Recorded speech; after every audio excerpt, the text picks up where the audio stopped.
오늘 말씀 듣도록 하겠습니다. 자, 욥기 말씀 오늘 본문을 중심으로 끝나지 않는 자기 주장. 뭐 하는지 않는 자기 주장이요? 끝나지 않는 자기 주장. 새벽에 설교를 들으신 분들은 이해가 되실 거예요. 그러니까 제가 새벽 설교 원고를 그대로 갖고 올라와 갖고 비슷비슷한 내용이 계속 이어지다 보니까 여러분, 새벽에 제가 물고기 얘기를 조금 했습니다. 광어족 이야기를 했어요. 광어를 비롯한 이 넙치과의 물고기들은 태어날 때는 눈이 양쪽에 달렸거든요. 그런데 자라면서 눈이 한쪽으로 옮겨진다고 합니다. 참 신기하죠. 처음에 태어날 때는 양쪽에 눈이 있었는데 자라면서 한쪽으로 이렇게 눈이 옮겨져요. 이렇게 한쪽으로 쏠리게 되는 거예요. 이게 넙치과의 물고기들의 특징이라고 합니다. 사람들은 처음에는 모든 것을 다 수용합니다. 태어나서 이렇게 자랄 때 모든 것을 다 수용해요. 우리 여기 아이들도 여기 앉아 있는데 이 아이들은 어릴 때 엄마 아빠가 거짓말을 해도 믿어야 안 믿어요? 그냥 고지고대로 다 믿어요. 이거 줘? 그러면 내가 줄게. 안 줘. 안 주는데도 달라고 하면은 또 줘요. 어제 배운 것과 아이에게 어제 배운 것과 오늘 배우는 것이 서로 상충이 돼도 아이는 그것을 이상하게 여깁니까? 안 그래요. 그냥 어제 엄마가 그랬으면 오늘 또 다른 말을 해도 그냥 받아들입니다. 그러다가 점차 자신의 경험과 자신의 배운 바 지식과 지식 이런 것들이 쌓이기 시작하면 포용적인 시선이 아니라, 그러니까 쌓였으면 더 넓게 포용하는 것이 아니라 이상하게 내 눈에 합당한 것만 받아들이려는 경향이 생긴다는 거예요. 안 가르쳐도 경향이 생긴다는 거예요. 내가 많이 경험하고 많이 배우면 폭넓게 넓은 마음을 갖고 이 말도 듣고 저 말도 듣고 그래야 되는데 이상하게 지식이 많이 쌓이고 지혜가 쌓이고 경험이라는 게 쌓이면 자기 고집만 딱 생겨요. 자기 고집. 내가 보고 싶은 대로만 보고 내가 원하는 것만 받아들이려고 하는 이런 특징들, 경향들이 생긴다고 합니다. 이를 보고요, 세상에서는 광어족 그래요. 한쪽만 보는 거예요. 한쪽만. 그리고 내가 보고 싶은 쪽만 보고 내가 합당한 건 내가 보고 싶은 쪽, 내 눈에 들어오는 것만 옳다고 생각을 하고. 여러분, 세상을 한쪽으로만 보면 편할까요? 불편할까요? 편해요. 한쪽으로 치우치면 굉장히 편합니다. 그런데 불편하고 힘든 건 뭐냐면 내가 어느 한쪽으로 치우치지 않고 중도를 지키면서 양편을 수용하면서 간다는 건 어려운 거예요.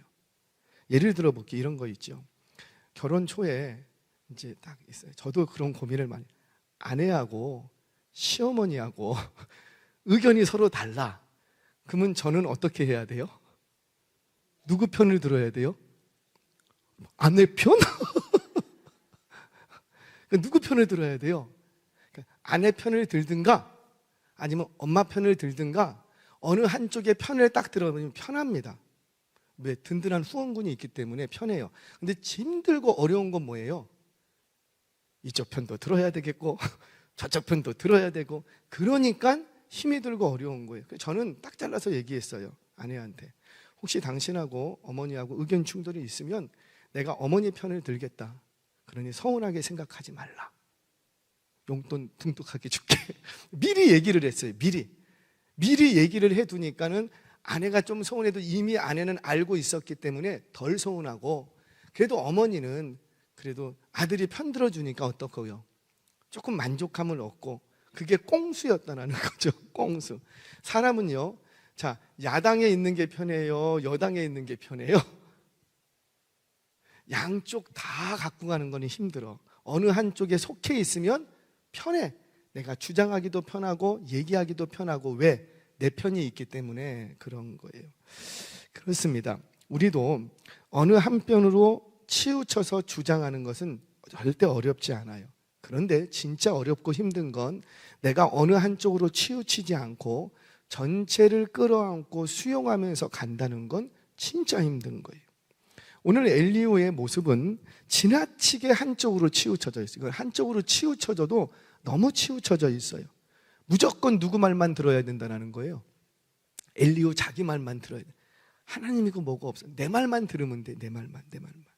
지혜와 지식이 누구에게만 있고 자기에게만 있대요. 성경 보겠습니다. 욥기 32장 7절 8절. 같이 한번 읽겠습니다. 시작. 내가 말하기를 나이가 많은 자가 말할 것이요 연륜이 많은 자가 지혜를 가르칠 것이라 하였노라. 그러나 사람의 속에는 영이 있고 전능자의 숨결이 사람에게 깨달음을 추신하니. 아멘. 자, 잠깐만요. 이 말이 무슨 뜻인지 이해가 되시죠? 내가 말하기를 나이 많은 자가 말할 것이요 연륜이 많은 자가 지혜를 가르칠 것이다. 우리는 보편적으로 나이 많은 사람이 가르쳐요, 나이 어린 사람이 가르쳐요. 그렇죠. 보편적으로 나이 많은 사람이 가르치고, 나이가 많은 사람들이 깨닫는 게 더 많을까요? 어린 사람이 깨닫는 게 많을까요? 그래도 나이가 많으신 분들이 이것저것 두루 섭렵한 것이 있고 연륜이 있기 때문에 깨닫는 폭이 넓습니다. 그러나 하나님의 진리는 내가 알고 있다, 지식이 있고 경험이 있다고 해서 하나님의 진리가 깨달아져요? 안 그래요?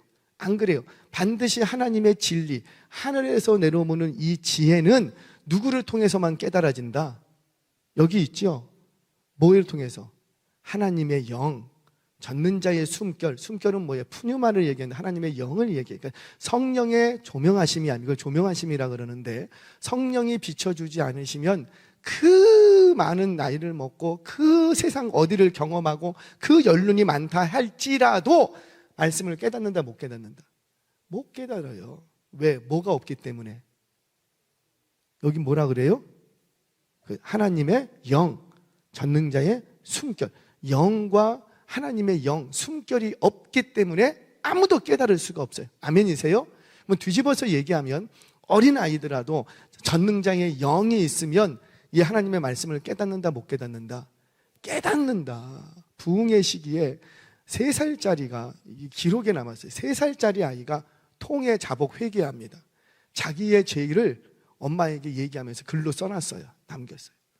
출생하면서 어머니 배에 있으면서 어머니 배를 찼던 거, 끄덕끄덕 많이 힘드셨나 봐요. 찼던 게 그게 막 죄악으로 생각나고, 어머니 젖꼭지를 깨물었던 게 너무 괴롭고, 이런 것들이 다 생각이 나더래요. 그래서 그거를 다 글로 남겨놨어요.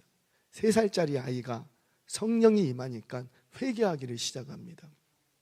그처럼 하나님의 영이 아니고서는 그 누구도 하나님의 진리를 깨달을 수 있다, 없다? 없다. 지금 그 얘기를 하는 거예요. 그러면서 뭐라고 얘기하냐면, 이어지는 9절 10절 말씀 같이 한번 볼까요? 시작. 어른이라고 지혜롭거나 노인이라고 정의를 깨닫는 것이 아니니라. 그러므로 내가 말하노니 내 말을 들으라. 나도 내 의견을 말하리라. 아멘. 그러니까 무슨 얘기예요? 당신들 나이 많고 경험은 많을지 모르지만 너희들에게는 지금 뭐가 없다? 지혜가 없는 게 아니고 그 전에 뭐가 없다?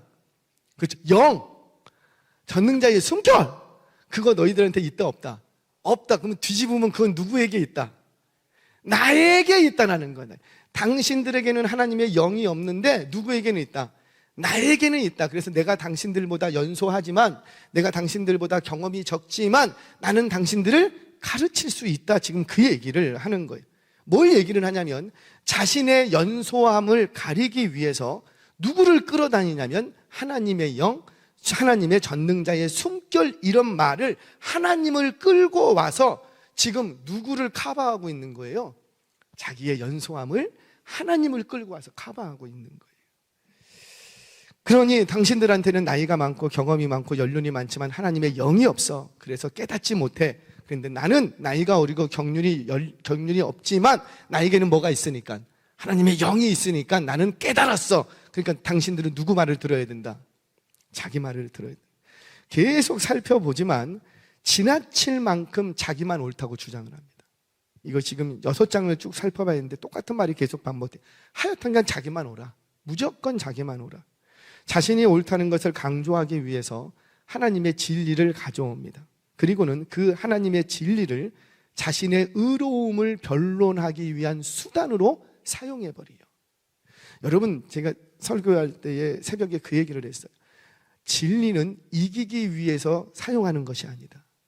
그러니까 진리라는 것, 하나님의 진리는 내가 옳다라는 것을 변증하기 위해서 하나님의 진리를 끌고 오면 안 된다는 거예요. 진리는 논쟁에서 집니다. 왜냐하면 논쟁에서 이기려면 정상적인 방법으로는 이길 수가 없어요. 그래서 쇼펜하우어의 논증에서 완전히 이기는 법 38가지 비밀, 이게 책 이름이에요. 완전히 이기는 38가지 비밀, 쇼펜하우어가 쓴 책이에요.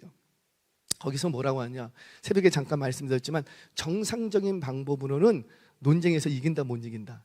못 이긴다라는 거예요. 못 이기. 인신공격을 해라, 질 것 같으면 딴소리를 해라 목소리를 크게 하라, 뭐 이런 내용이야. 그래야 논쟁에서 이긴대.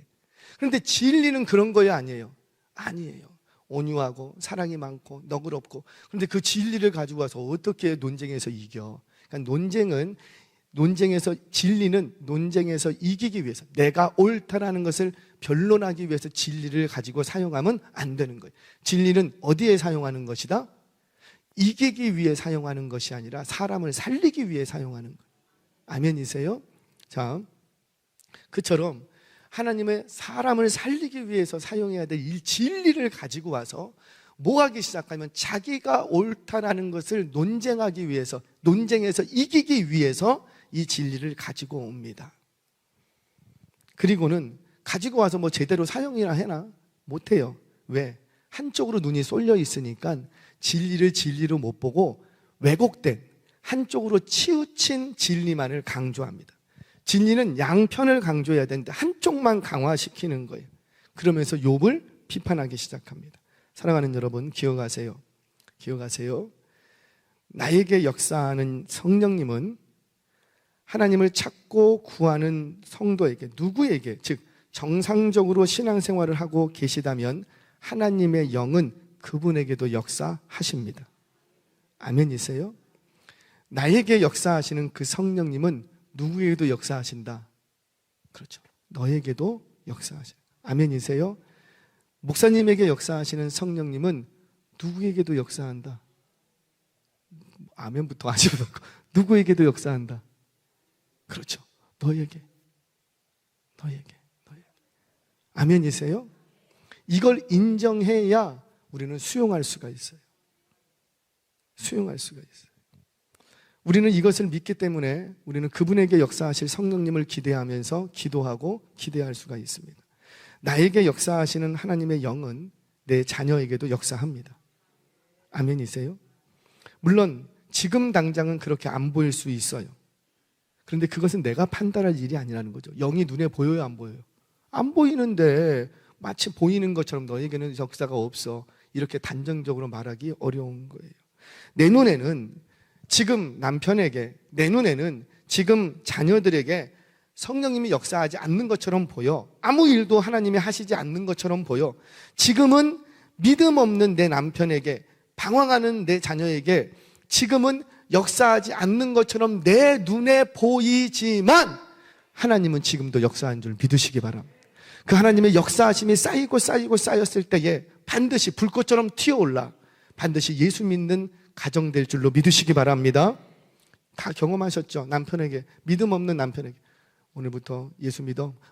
나 기다리고 있었어. 그리고 믿는 분 계세요? 가자.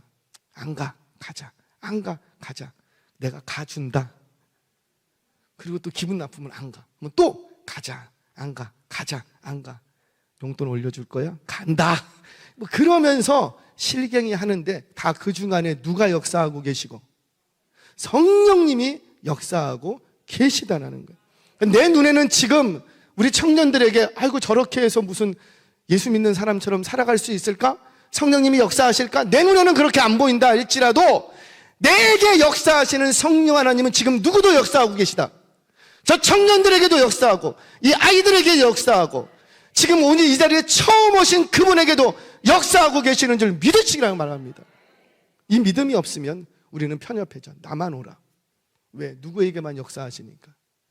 나에게만 역사한다고 생각을 하는 거예요. 그래서 교만해지는 거예요. 사랑하는 여러분, 언제든지 하나님의 주권적인 역사하심은 누구에게나, 내 눈에는 지금 보이지 않고 심지어 내가 인정하지 못한다 할지라도 그에게 언제든지 하나님은 역사하고 계심을 믿으시기를 바랍니다.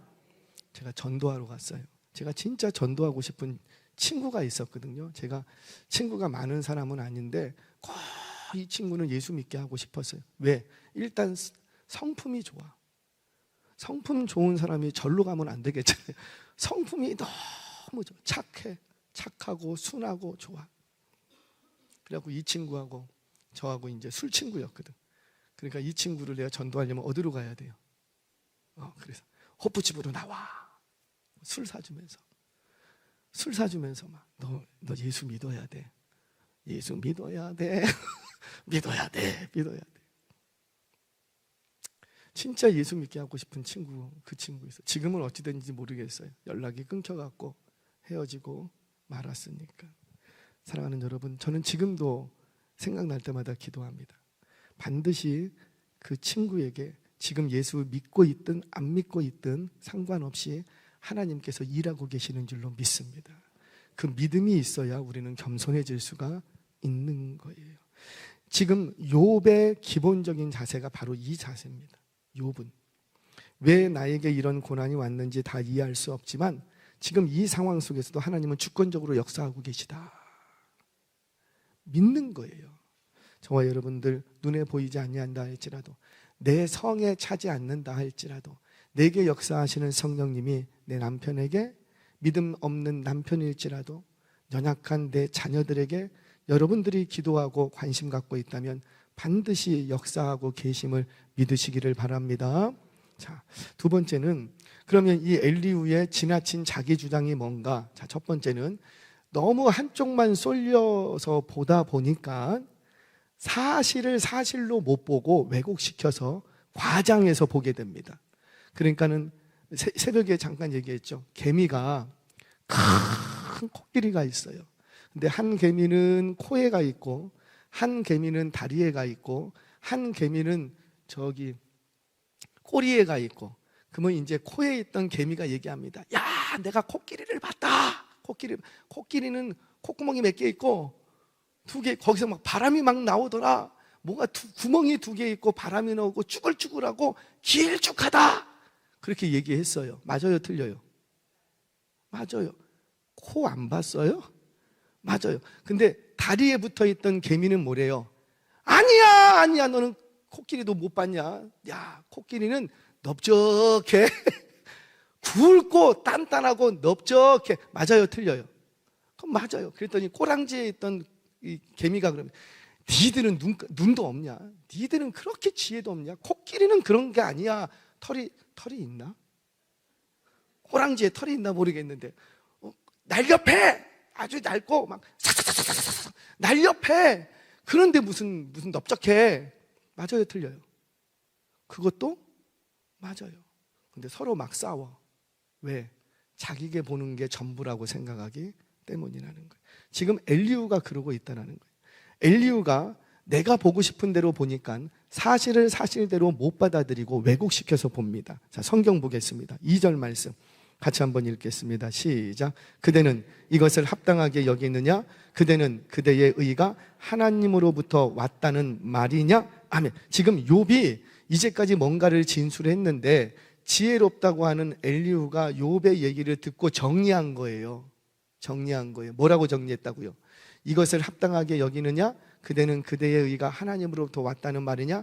이게 조금 번역이 좀 어려워. 제가 그래서 원어를 살려서 쉬운 번역으로 감당을 바꿔보면 이런 거예요. 욥, 그대는 그대의 의가 하나님보다 의롭다고 말했던 그 주장을 계속해서 합당하게 여기느냐? 지금 그 얘기를 하는 거예요. 그러니까 욥이 그동안에 욥이 진술했던 것을 엘리후가 정리해 보면 욥이 지금 한결같이 주장하는 게 뭐냐면, 욥, 너는 자신의 의로움이 누구보다도 더 의롭다. 하나님의 의보다도 더 의롭다고 너는 그렇게 말했다. 계속해서 그렇게 말했다. 욥이 그렇게 말했을까요? 안 했을까요? 비슷하게 얘기한 적은 있지만 그렇게 얘기하지는 않았어요. 자, 그러면서 이렇게까지 얘기했던 이유가 뭐냐면, 이 공의로우신 하나님께서 악인을 심판하실 때 재앙을 주시는데 지금 너가 당한 고난을 보니 너는 일반적인 고난이 아니야. 아주 그렇잖아요. 일반적인 고난은 아니야. 어떻게 하루에 재산 다 없어지고 종들 다 죽고 막 지붕이 내려앉아서 자녀들 10명이 한 날에 다 죽어버리고, 어떻게 그런 일이 흔한 일은 아니잖아요. 이런 일반적이지 않은 고난을 당하는 거 보니까 너는 뭔가 숨겨놓은 특별한 죄가 있는 죄인이야. 그래서 하나님이 그때에 너를 치신 거야. 이렇게 해석을 했다고요. 그러니까 지금 누가 치셨냐면 공의로우신 하나님이 너희의 죄가대로 지금 심판하셨다는 거예요. 그런데 욥은 한결같은 주장은 뭐예요? 나는 그런 이 재앙을 당할 만한 죄가 있다 없다? 없다. 나는 의롭다. 이렇게 계속 주장을 하는 거예요. 그러니까 엘리후가 보기에는 욥 너를 악인 취급해서 재앙을 내리셨건만 너는 의롭다고 주장한다면 너가 하나님보다 더 의롭냐?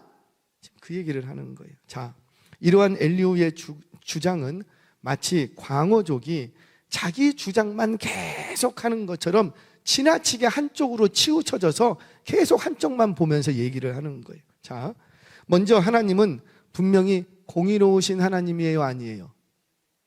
아멘이세요? 반드시 그 행한 대로 갚으십니까? 안 갚으십니까? 믿으십니까? 악한 일을 하면 반드시 어떻게 하고?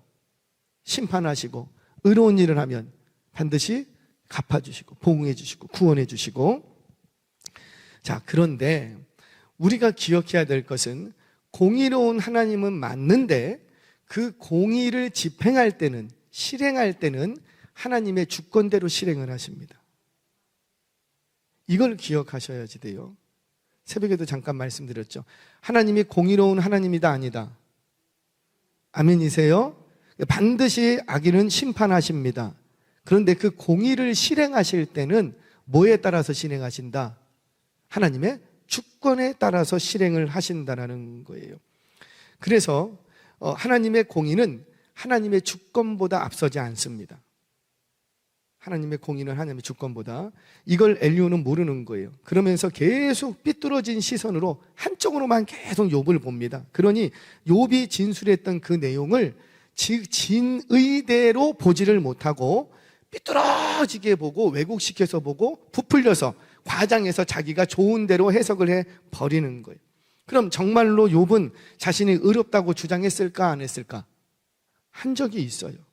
하지만 그 의로움이라는 것이 하나님보다 내가 의롭다 이렇게 말한 것이 아니라 그저 내가 지금 이 극심한 아주 독특한 심판을 당했는데 이런 심판을 내가 당할 만한 그런 특별한 죄를 지은 적이 있다 없다? 그거는 없다라는 거예요. 내가 의롭지 못하고 내가 악인인 건 나도 알지만 하나님 앞에서 누가 의로울 수 있느냐? 내가 의롭지 못한 건 알지만 이렇게 심각한 심판을 당할 만한 내가 악한 일을 한 적이 있다 없다? 그거는 없다라는 거예요. 그러면서 하나님 앞에 나아가서 하소연을 하는 거죠. 왜 이렇게 내가 고난을 당해야 됩니까? 그 말도 뭐예요? 하나님께서 자신에게 고난을 주신 것이 불의하다, 잘못됐다고 말한 적이 없다고요. 나 하나님이 주권적으로 고난을 주시면 난 당하겠다. 그래서 그의 고백이 뭐였어요? 주신 이도 여호와 하나님이시오. 도로 찾아가실 분도 그러니까 하나님이 주셨으니 하나님이 가져가셔도 나는 괜찮다, 할 말 없다. 왜? 하나님은 선하시기 때문에. 근데 다만 욥이 지금 주장하는 건 뭐냐면 내가 이렇게 특별한 죄를 짓지 않은데 나를 이렇게 고통스럽게 하시는 하나님 이유라도 좀 알려주세요 라는 거지. 내가 무슨 죄가 있다고 이렇게 나를 어렵게 하십니까? 라고 말하는 게 아니라는 거예요.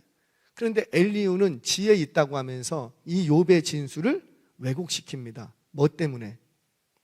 삐뚤어진 시선으로 계속 보게. 우리 집에 있는 남편도 이쁘게 보면 어떻고? 웃고 말어 그냥. 다 이뻐 보여요. 근데 한번 의심하기 시작하고 삐뚤어지게 보기 시작하면 하는 짓거리마다 다 보기 싫어. 특별하게 잘못은 안 했는데 그냥 내가 삐뚤어지게 보기 시작하니까 뭘 해도 다 싫은 거야, 다 싫은 거야. 왜 양말은 뒤집어 놨냐? 부터 시작을 해서 다 싫어. 하는 게 다 싫어. 그거는 누구한테 문제가 있는 거예요? 바라보는 내가 올바르게 바라보지 못하고 똑바르게 이분은 어렸을 때부터 양말을 거꾸로 벗고 이렇게 신었나 보다. 뭐 그렇게 받아들이면 될 것을 왜 이 사람은 가정교육도 못 받았나 맨날 양말을 벗어갖고 뒤집어서 벗어나? 우리 집만 그런가 봐. 이게 뭐예요? 내 편한 대로, 내 보기 좋은 대로, 내가 원하는 대로 해주기만을 바라면서 편협한 시선을 가지고 삐뚤어지게 보기 시작하니까 하는 행동들마다 다 잘못돼 보이는 거예요. 누구한테 문제가 있고 잘못 바라보고 있는 나에게 문제가 있다는 거죠. 마찬가지입니다. 이미 엘리후는 욥을 향해서 올바른 시선이 없어요. 삐뚤어진 시선으로 바라봅니다. 그러다 보니 보고 싶은 대로 보고 듣고 싶은 대로 듣고 자기가 해석하고 싶은 대로 해석했던 거예요. 왜? 이미 삐뚤어진 시선을 가지고 있었기 때문에. 그러다 보니 사실상 엘리후는 하나님에 대한 지식이 없는 것이 아닌데 그 지식조차도 왜곡된 지식으로 변질되고 말았던 거예요. 이게 무서운 거죠. 이게 바로 한쪽으로 치우친 신앙인들, 그리스도인들의 독선이라고 합니다. 굉장히 무서운 거예요. 누구만 옳다고 생각해요? 자기만 옳다고. 바울이 그랬죠. 다메섹 도상에서 부활하신 예수님을 만나기 전까지 자기가 믿고 있는 바 그 종교적인 신념으로 예수 믿는 사람들까지 다 잡아 죽였다고요. 여러분들은 신앙이 다르다고 잡아 죽이지는 않잖아. 근데 바울은 잡아 죽이기까지 해서 무섭죠. 그러면서도 자신의 젊음을 온통 거기에 불사질러 버립니다. 하나님을 모르는 것이 아닌데 한쪽으로 치우친 신앙관을 가지고 있으니까 이루 말할 수 없는 큰 죄악을 저지르고 말더라는 거예요. 사랑하는 여러분, 하나님의 주권을 믿으시기를 바랍니다. 하나님의 주권을 인정한다면 많은 부분에 열려 있을 수가 있어요. 내 생각에는 이렇게 하는 게 옳은 것 같은데 그래도 하나님께서 저 영혼에게도 일하실 거야. 아멘이세요? 저와 여러분 한쪽으로 치우친 신앙이 아니라 균형 잡힌 신앙인들이 되시기를 주의 이름으로 축원합니다. 자, 또 이 엘리후가 너무 자기 주장이 많아. 그러니까는 어떻게까지 하냐면 아까도 얘기했지만 보편적인 하나님의 진리를 가지고 와서 욥을 맹비난합니다. 성경 보겠습니다. 6절 7절 같이 읽겠습니다. 시작. 그대가 범죄한들 하나님께 무슨 영향이 있겠으며 그대의 악행이 가득한들 하나님께 무슨 상관이 있겠으며 그대가 의로운들 하나님께 무엇을 드리겠으며 그가 그대의 손에서 무엇을 받으시겠느냐. 아멘. 자, 자막 그대로 좀 띄워놔 주세요.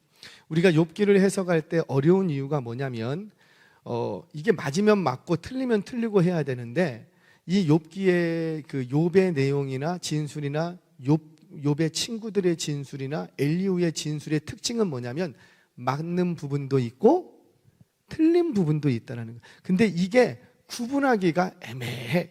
보편적인 성도님들 잘 구분을 못해요. 저도 열심히 연구를 해야 그나마 구분이 될 정도예요. 자, 여러분 오늘 이래서 설교 못할 뻔했구나. 이 굉장히 중요한 진리를 오늘 여러분들과 나누는 거예요. 자, 오늘 한번 이 문맥을 보세요. 이게 맞는 말인지 틀린 말인지 찾아내시는 분 500원. 자, 웃어주세요. 자, 같이 한번 읽겠습니다. 시작. 그대가 범죄한들 하나님께 무슨 영향이 있겠으며 그대의 악행이 가득한들 하나님께 무슨 상관이 있겠으며 그대가 의로운들 하나님께 무엇을 드리겠으며 그가 그대의 손에서 무엇을 받으시겠느냐. 아멘. 이 말이 좀 어려운 말 같은데 제가 풀어서 설명할게요. 내가 악한 일을 많이 한들 하나님의 영광이 훼손되겠느냐. 자, 뒤집어서 내가 의로운 일을 많이 한들 하나님의 영광이 더 영광이 되겠느냐? 자, 여러분, 내가 악한 일을 많이 한다고 해서 우리 하나님의 영광이 쭈그러들고 내가 의로운 일을 많이 한다고 해서 하나님의 영광이 더 높아지고 그래요, 안 그래요?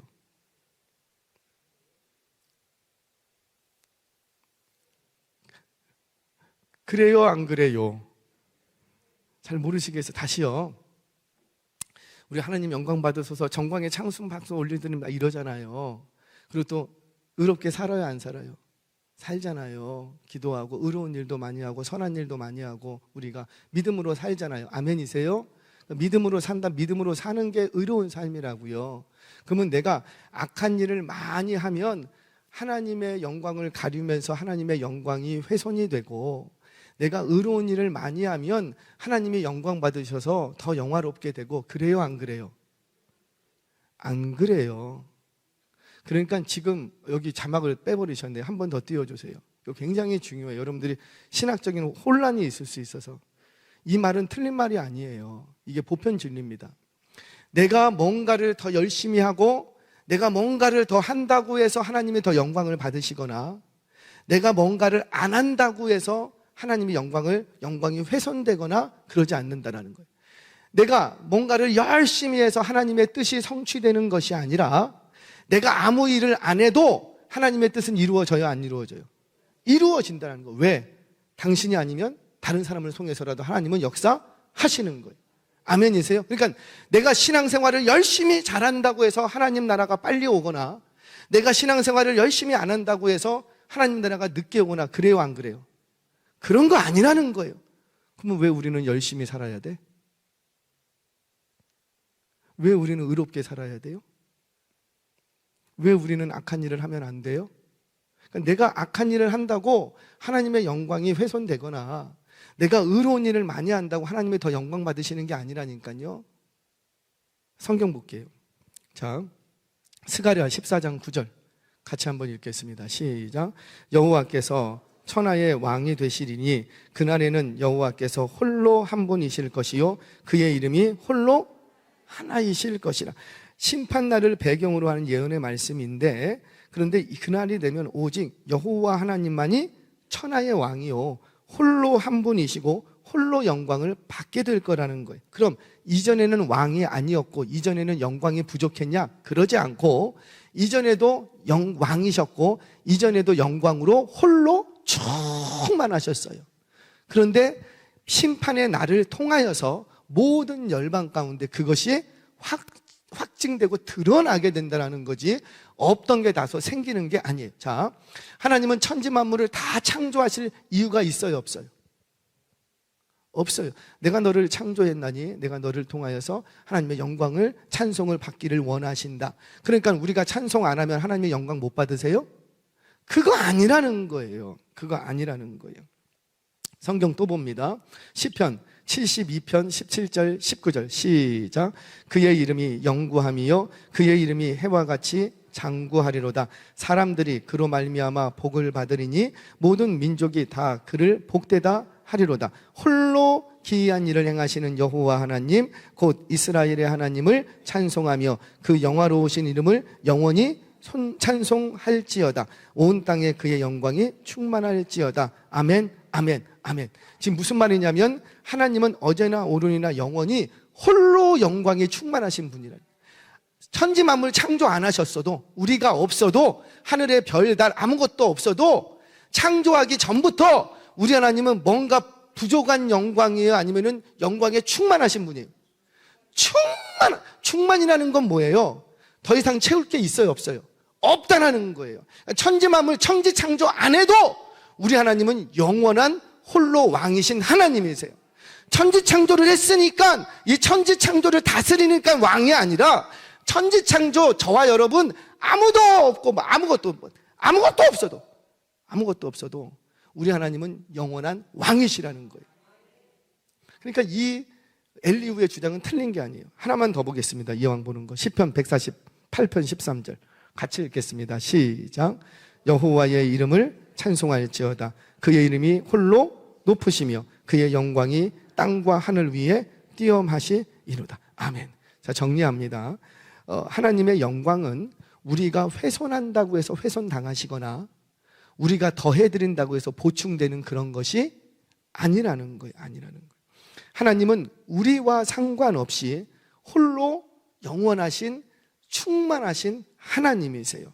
우리가 창조되기 전부터 모든 영광과 위엄과 존귀에 조금도 부족함이 없는 완전히 충만해 계신 하나님이시라고요. 누구만? 하나님만이 홀로 영화로우신 분이세요. 자, 그래서 엘리후의 진술은 틀리지 않습니다. 그런데 엘리후가 모르는 게 뭐냐면, 비록 인간들의 의로움과 악함이 하나님의 영광을 훼손하거나 더할 수는 없지만, 문제는 뭐냐면 하나님이 우리의 의로움과 악함에 관심이 많다는 거예요. 자, 다시요. 내가 의롭게 산다고 해서 악한 일을 한다고 해서 하나님의 영광을 훼손하거나 더 충만하게 하는 것은 아니지만, 하나님은 뭐에 관심이 있다고요? 그렇죠. 우리들이 선하게 선한 삶을 사느냐, 의로운 삶을 사느냐, 악한 삶을 사느냐에 우리 하나님이 굉장히 관심이 많다라는 거예요. 자, 이런 거 기억하시면, 이런 거 생각이 났어요. 아기가 있어. 지금 막 기어다녀. 이제 기어다니고 이제 막 일어서려고 그래. 근데 이 아이를 보면, 이 아이가 긴다고 해서 뭐가 나한테 유익되고, 뭐 일어서서 뛴다고 해서 나한테 유익되거나, 아니면 뭐 일어나지 못하고 해서 나한테 뭐 불이익이 되거나, 그런 게 있어요, 없어요? 없어요.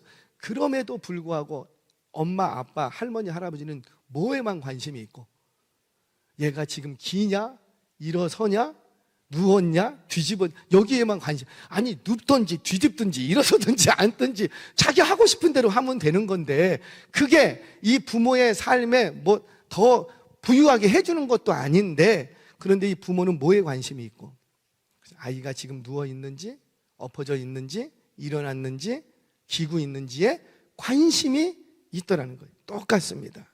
하나님께서는 저와 여러분들을 불꽃 같은 눈동자로 살피시면서 때로는 우리의 의로움에 기뻐하시고, 때로는 우리의 악함에 원통해 하시는 하나님이시라는, 이것 때문에 우리는 어떤 삶을 살아야 되고, 의로운 삶을 살아야 되는 거예요. 다시요. 우리가 의로움을 삶을 산다고 해서, 또는 악한 삶을 산다고 해서 하나님의 영광에 훼손이 있거나 하나님의 영광에 뭐 더해주는 것은 없지만, 하나님께 유익될 게 아무것도 없어. 왜? 그분은 홀로 충만하신 분이시기 때문에. 우리의 도움이 필요 있다, 없다? 없다. 그럼에도 불구하고 하나님은 우리가 선한지 악한지에 굉장히 관심이 많아. 그래서 우리가 의로운 삶을 살면, 신앙생활을 잘하고 이 저녁에 은혜교회에 와서 기도하면, 할렐루야, 우리 하나님이 어떻게 하시고, 기뻐하시고, 기도하러 안 나오면 마음이 아파하시고, 이런 거예요. 그래서 우리는 기도의 자리로 나아가야 된다, 안 나가야 된다? 그래서 나아가는 거예요. 우리가 의로운 삶을 살아야 된다, 말아야 된다? 살아야 돼. 왜? 우리 하나님이 그 모습을 뚫어져라 관심 있게 보시면서 나의 그냥 옹알옹알 하는 것만으로도 기뻐하는 어머니처럼, 그저 우리가 하는 이 의로움에, 찬양하는 것에, 기도하는 것에, 믿음으로 사는 것에 기뻐하고 계시다라는 거예요. 사랑하는 여러분, 기억하세요. 그래서 비록 우리의 의로움과 악함이 하나님의 영광에 아무런 영향을 끼치지 못할지라도 하나님은 여전히 여러분들에게 관심이 많으십니다. 저와 여러분들 의로운 삶을 지속해서 살아가시기를 주의 이름으로 축원합니다. 마지막 하나만 더. 지금 엘리후가 또 주장을 하는데 또 한 번 삐뚤어진 진리를 주장을 합니다. 악인들의 기도를 하나님께서 들으세요, 안 들으세요? 이렇게 또 물어보면 또 이제 심각해져. 악인들의 기도를 하나님이 들으세요, 안 들으세요? 머리가 막 굴러가. 듣기는 하시는데 안 이루어지실까요? 이렇게 말하면 아닌가? 자, 성경 보겠습니다. 감사합니다. 자, 우리 9절 같이 한번 읽겠습니다. 시작. 사람은 군주들의 힘에 눌려 소리치나. 아멘. 자, 이게 무슨 얘기냐면, 악인이나 의인이나 누구든지 고난당하면 부르짖는다, 안 부르짖는다? 물에 빠졌어요. 물에 빠졌으면 나는 교회를 한 번도 안 다녀봤어.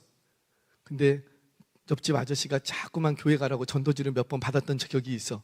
그러면 물에 빠져가면서 누구를 찾고, 그냥 무조건 나를 구해주신 분이면 누구라도 좋아. 시편 기자가 고백합니다. 시편 121편.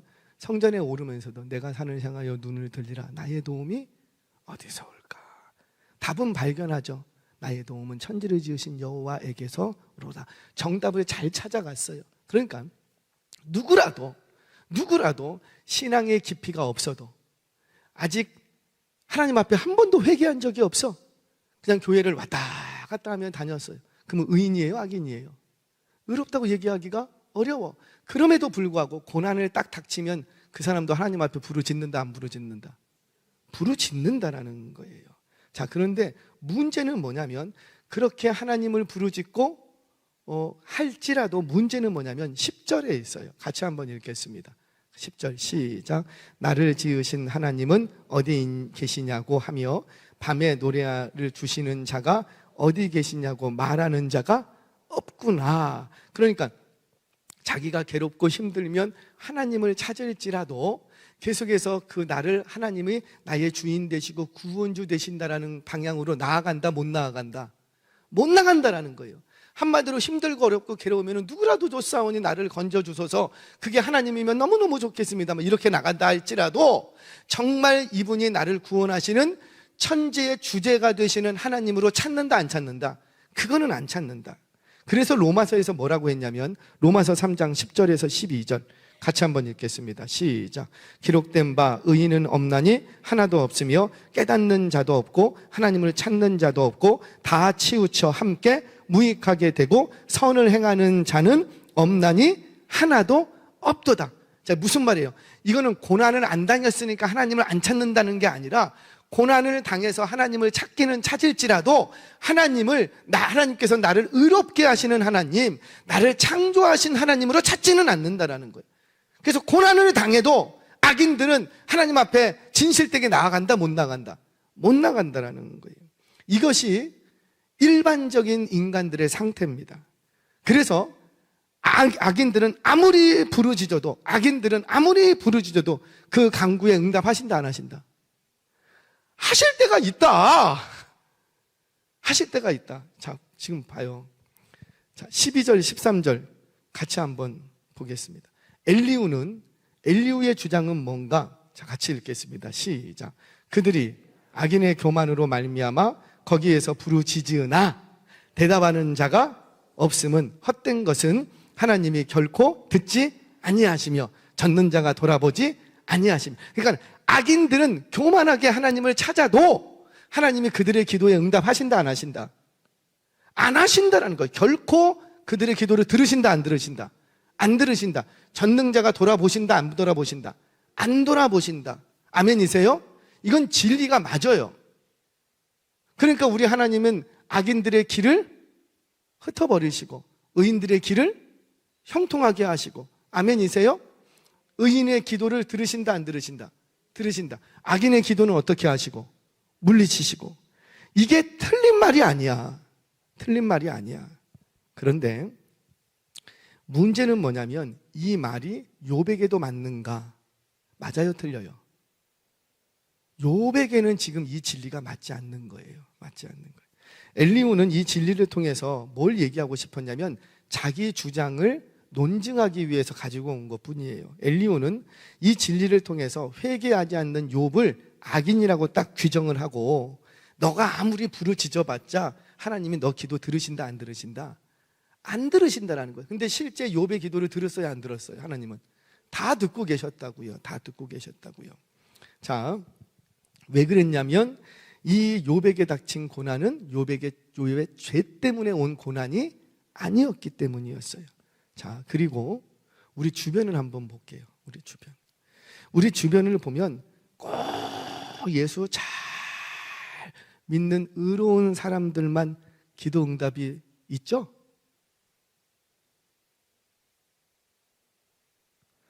기도 응답 받고 교회에 나오지 않거나 떠난 사람들이 있어요, 없어요? 저 많이 봤어요. 시험 들어서, 핑계는 시험 들었다는 거예요. 근데 기도 응답 많이 받았어. 하나님의 체험도 많이 했었고. 지금 신앙, 믿음 이런 게 그분에게는 안 나타나. 없어. 그런데 너무 내가 갈급해. 그래갖고 지금 예수님 앞에 나와서 나 좀 도와주세요, 하나님. 그리고 하나님 앞에 엎드려 기도해. 그러면 그 기도 들으세요, 안 들으세요? 회개 아직 안 했어. 예수님을 구주로 영접하지도 않았어. 그런데 내가 힘들고 어려우면은 교회 나와갖고 나 좀 살려주세요. 엎드려 기도하면 그거 들어주세요, 안 들어주세요? 들어주세요. 열 문둥병자가 있습니다. 열 문둥병자가 있는데 열 문둥병자가 다 하나같이 예수님을 향해서 나 좀 고쳐주세요, 나 좀 고쳐주세요 외치니까 예수님이 한 명만 고쳐주셨죠? 다 고쳐주셨어요. 무슨 얘기냐면 이렇게 믿음 없는 자들, 하나님을 제대로 모르고 회개도 안 하고 예수 그리스도를 구주로 영접하지 않았어도 그럼에도 불구하고 하나님 앞에 나아가서 기도하면 때때로 우리 하나님은 그 기도를 응답해 주십니다. 근데 그때 이유는 뭐예요?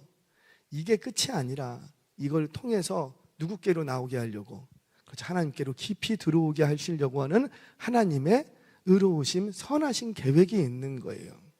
다만 우둔한 우리가 그거를 모를 뿐이지. 그러니까는 하나님 앞에 아직 예수로 내가 영접하지 않았어도 하나님 앞에 엎드려서 간절히 기도하면 그 기도도 들으신다, 안 들으신다? 들으신다. 그러니까 맨날 그거를 써먹어야 되겠죠? 그거는 아니라는 거예요. 그건 한정가 한번 얘기했죠. 제 사촌 동생은 믿음이 저보다 없어요. 할렐루야. 저는 확신합니다. 사촌 동생이 믿음이 나보다 없어. 근데 이 아이는 저한테 오빠 우리 하나님 살아계셔. 어이? 너 교회도 잘 안 나가잖아. 살아계셔. 무슨 말이야? 요번에도 응답해 주셨잖아. 뭔 응답을 해줬냐? 이 아이는 카드 메꿀 때만 되면은 기도를 시작해. 카드 메꿀 때만 되면 기도를 딱 시작해. 그러면 어김없이 하나님이 딱 채워주신대. 그때만 하나님 찾아야 되겠죠? 하나님이 그렇게 응답해 주시는 이유가 뭐예요? 그가 의롭기 때문에 응답해 주시는 것이 아니라 네가 지금은 불의하지만 의로운 삶을 살기를 기대하시면서 지금은 응답해 주시는 거예요. 그런데 계속 그런 악한 삶을 계속 살면 결국에는 어떻게 하시고, 아무리 하나님 앞에 많은 기도를 했을지라도 우리 하나님이 결국에는 그 기도를 아무것도 안 들으시고 그를 심판해 버리십니다. 이게 하나님의 주권적인 역사라는 거예요. 사랑하는 여러분, 그럼 의인이나 일커름 악인일지라도 악인일자로 기도하면 하나님께서 들으시는데 의인된 우리가 기도하면 하나님은 어떻게 하실까요? 더 들어주시는 줄 믿으시기 바랍니다. 그래서 야고보서에서 뭐라 그랬어요? 의인의 기도는 간구는 역사하는 힘이 평범하다, 그럭저럭하다. 그러셨습니까? 아니에요. 내가 악인들의 기도에도 내가 듣고 있는데 하물며 의로운 내가 너의 기도를 안 듣겠느냐? 의인의 간구는 역사하는 힘이 큰 줄로 믿으시기를 바랍니다. 말씀을 정리하겠습니다. 여러분, 광호족이 되지 마시기를 바랍니다. 우리가 신앙생활을 하다 보면 한쪽으로 치우쳐지기가 쉬워요. 특히 신앙에 있어서 한쪽으로 치우쳐지기 시작하면 그 반대편에 있는 지체들을 정죄하게 됩니다. 나와 의견이 다르다라고 해서 결코 틀린 건 아니라는 거예요. 나와 의견이 다를 뿐이지 그 사람이 틀린 건 아니라고. 누가 틀렸다고 할 수 있겠어요? 그런데 한쪽으로 치우쳐서 보기 시작하면 옳은 것도 그르게 보이기 시작합니다. 하나님의 진리를 왜곡시킬 오류까지 범하게 돼요. 하나님의 역사하심을 가로막는 장애거리로 남을 수 있다는 거예요. 저와 여러분들, 우리의 시선이 한쪽으로 치우치지 않고 양편에 균형 잡힌 신앙인들이 되시기를 바랍니다. 저와 여러분들이, 우리 교회가 한쪽으로 치우친 신앙이 아니라 균형 잡힌 신앙이 되셔서 우리 가운데 더 놀랍게 역사하시, 의인의 기도는 간구는 역사하는 힘이 크다고 했는데 우리를 통하여서 더 크게 역사하시는 하나님을 경험하시는 저와 여러분 되시기를 주의 이름으로 축원합니다.